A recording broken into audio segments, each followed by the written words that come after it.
தமிழகத்தில் பணி நிரந்தரம் கோரி ஒப்பந்த செவிலியர்கள் தொடர் போராட்டத்தில் ஈடுபட்டு வரும் நிலையில் அவர்களில் 750 பேருக்கு புதிதாக பணியிடங்களை உருவாக்கி சீனியாரிட்டி அடிப்படையில் ஆணை வழங்கப்படும் என்று அமைச்சர் மா சுப்பிரமணியன் உறுதி கூறியுள்ளார்.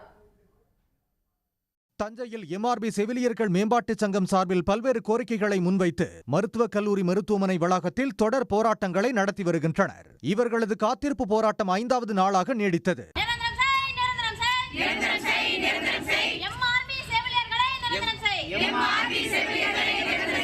மயிலாடுதுறையில் மாவட்ட அரசினர் மருத்துவமனை முன்பு செவிலியர்கள் போராட்டத்தில் ஈடுபட்டுள்ளனர். இதேபோன்று புதுக்கோட்டையில் 50க்கும் மேற்பட்ட செவிலியர்கள் பதாகைகளை ஏந்தி முழக்கங்களை எழுப்பினர்.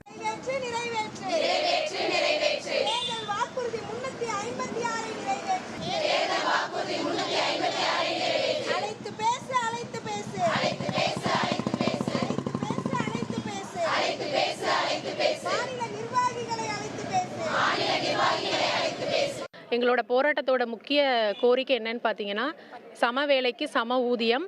ஃபர்ஸ்ட் முதல் கோரிக்கை பணி நிரந்தரம். எம்ஆர்பி மூலம் தேர்ந்தெடுக்கப்பட்ட அனைத்து செவிலியர்களையும் பணி நிரந்தரம் பண்றது தான் எங்களோட முதல் கோரிக்கையாக நாங்கள் வச்சிருக்கோம்.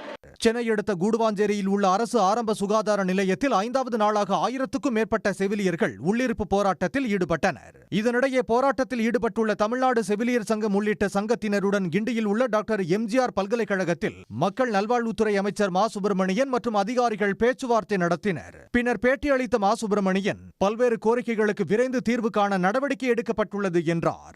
ஆக ஒரு 724 கம்யூனியல் ரொட்டேஷன் இல்லாமல் பணியாற்றிய அவர்களுக்கு இந்த அரசாங்கம் பணியில் எடுத்துக்கொள்வது என்று முடிவெடுக்கப்பட்டிருக்கிறது.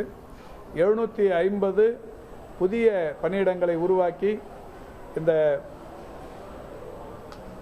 சம்பந்தப்பட்ட தற்போது போராட்டம் நடத்தி கொண்டிருக்கின்ற தோழர்களுக்கு அந்த செய்தியும் சொல்லப்பட்டிருக்கிறது.